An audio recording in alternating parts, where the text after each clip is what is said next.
glad that you could welcome the Kingsville Public Library into your home and that you're joining me in mine. Today we're going to make a creative cobbler, which is really simple, nice down-home comfort food, if you will. And I'm going to show you a little trick first before we get started that's going to make your cobbler extra special.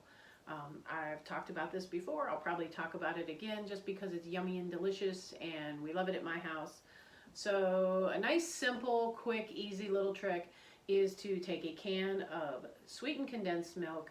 You're going to peel the label off of it and you're going to drop it in either a pot of water or I put it in a crock pot. You're going to make sure that the water completely covers the top of your can and that it continues to cover the top of the can the whole time that you cook it. And if you do it on the stove top, you're going to boil it for about 2 to 3 hours. If you put it in the crock pot, you can put it on low and leave it overnight.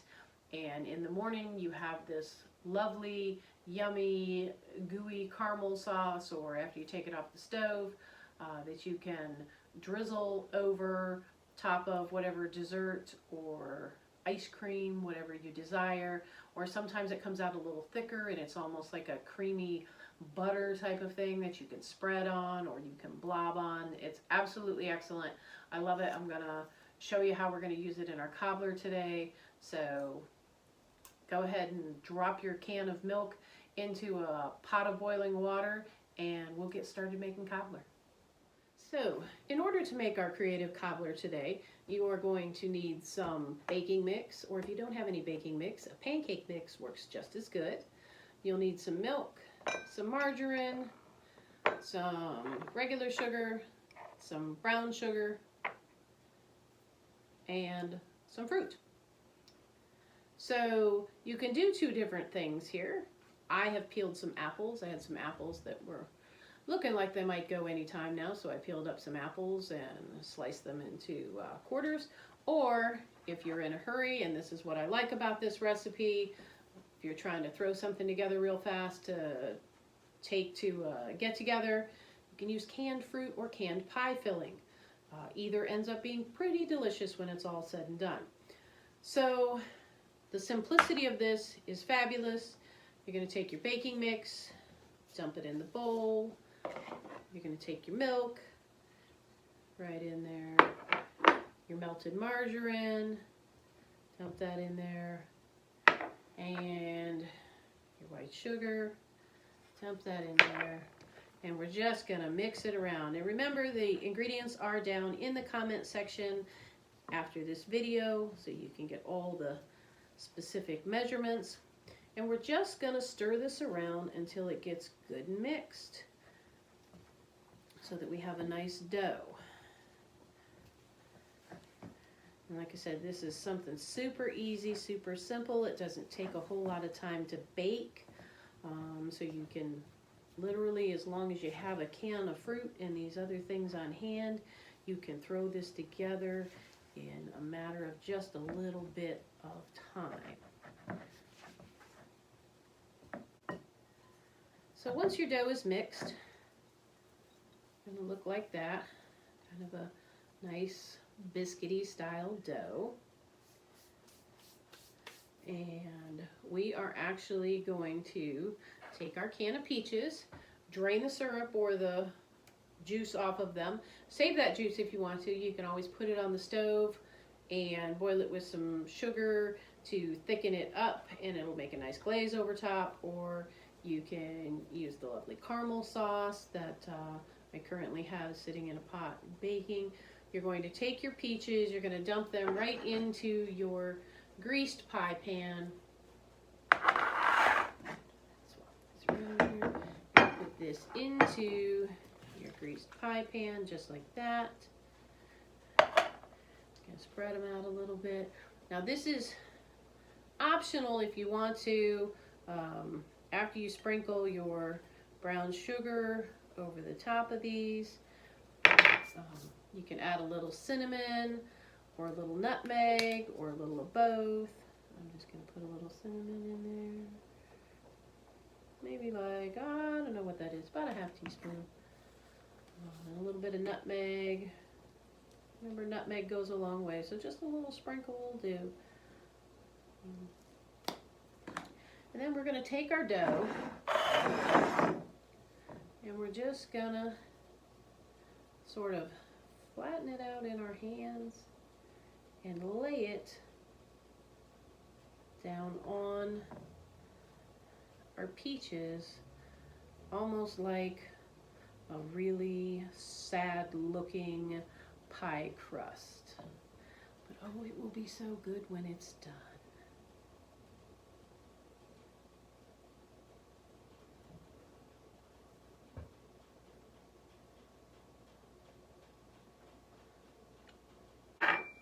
So once you get your crust all over the top of the peaches, I'm going to give mine a quick spray with some butter just because I think it helps it brown up a little nicer. And I'm going to give it a little sprinkle of sugar just to make it look pretty because I still have this sugar hanging around. And once you have it done, I'm going to put it on a cookie sheet just in case it would boil over. I don't think there's enough juice in there to do that, but I'd rather be safe than sorry. So we're going to pop this into the oven and we're going to do our apple one. Now our apple one's going to require an extra step.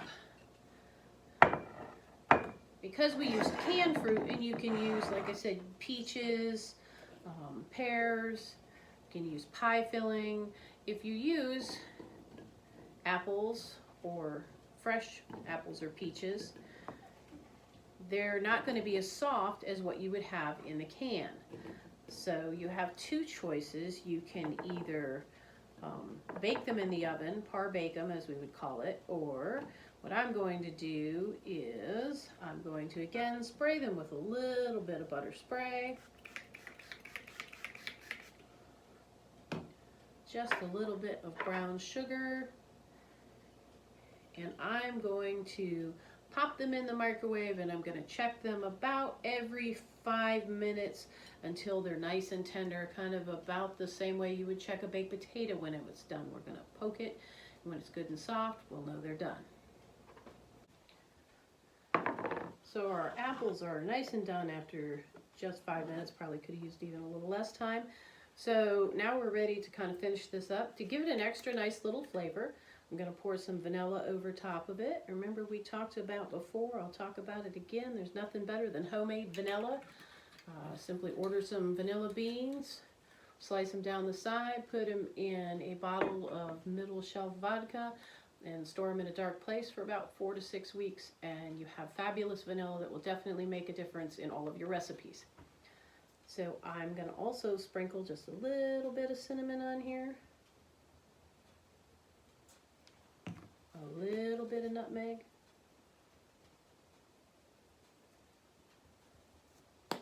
And if you have it on hand, I've got some brewing, but I also have some that I made the other night. Again, the only thing that I don't like about making the delicious caramelness that is our boiled sweetened condensed milk is sometimes you get a nice caramel syrup and sometimes you get butter type thing. Both of them are still absolutely delicious, but you know, sometimes you want a pourable syrup and you end up with butter.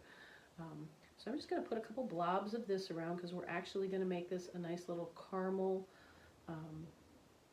apple one here. And you could put some walnuts in here or some pecans if you like.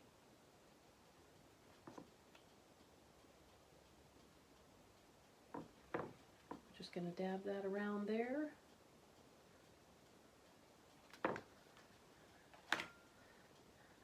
So, and then we're ready to repeat the same process.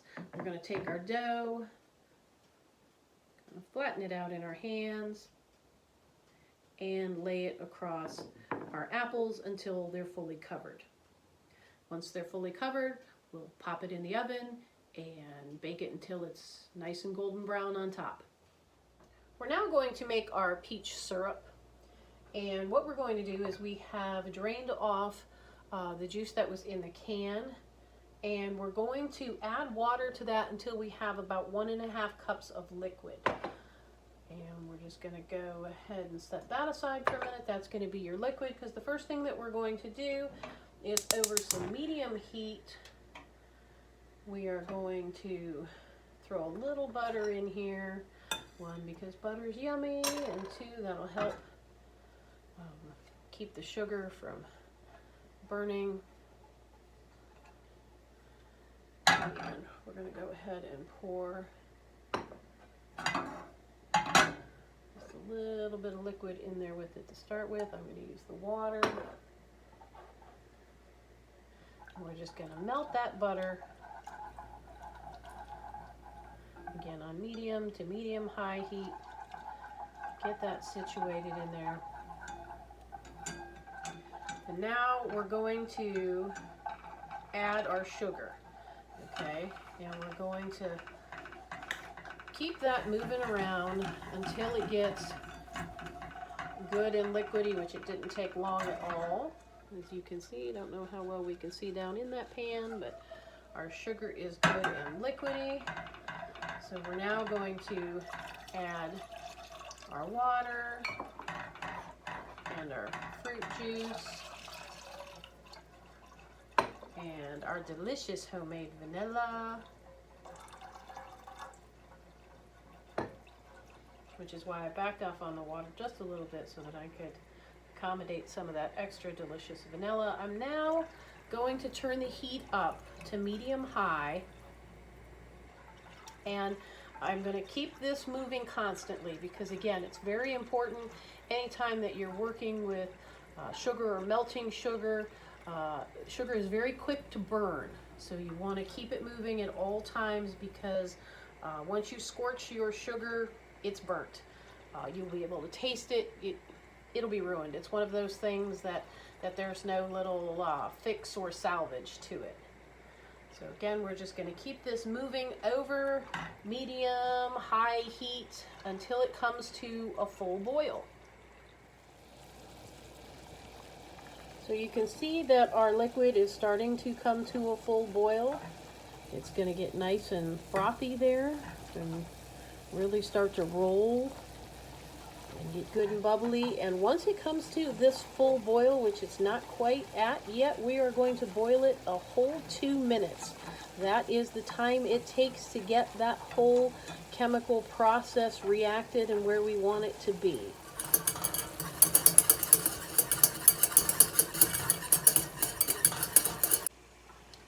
So once our mixture has boiled for a full 2 minutes, we're going to go ahead and turn it off.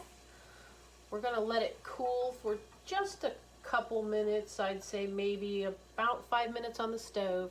Then we're going to pour it into a Pyrex dish. You'll want to make sure that you use Pyrex or something of equal quality. This is a very hot liquid. And once we've cooled the liquid a little bit on the stove and poured into Pyrex, we're actually going to put the Pyrex into the refrigerator. So you're going to have a very hot item going into a very cold item. You're going to want to make sure that you have a piece of cookware that will hold up to that kind of treatment. So once our liquid has cooled a little bit on the stove, we're just going to pour it into our Pyrex container. And then from here, it will go into the refrigerator so that it can thicken up the rest of the way. So here we have both of our cobblers nicely baked, our beautiful peach cobbler and our caramel apple walnut. Now comes the moment of truth. We were able to keep this in the crock pot for about 3 hours on high. Are we going to get caramel sauce? Are we going to get caramel butter? Or are we going to get yucky sweetened condensed milk still? Let's see. Drum roll, please.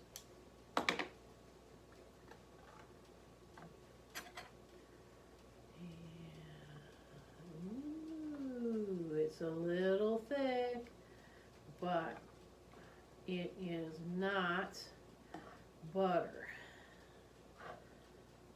So there we are with our lovely caramel sauce.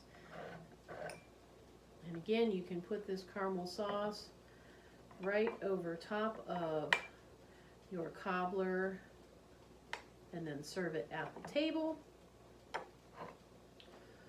Or you can just put it out for people to put on because it is extremely sweet. The same with our peach sauce that has now started to thicken up a little bit. I'm not sure if you can see that. It does have a nice little syrup to it. Again, very sweet. And the caramel sauce is a little bit lumpy, but still much more liquidy than the caramel butter that we put in earlier. So thanks for welcoming the Kingsville Public Library into your home today and joining me in mine. If you like this video, please make sure that you like, comment, and share so that your friends can become our friends. If you try this recipe, post a picture of the comments. I want to see how you did. And I'd love to hear your feedback. You can email us, reference@kingsvillelibrary.org. I hope that you're staying well, staying safe, and practicing that social distancing, and we'll see you real soon.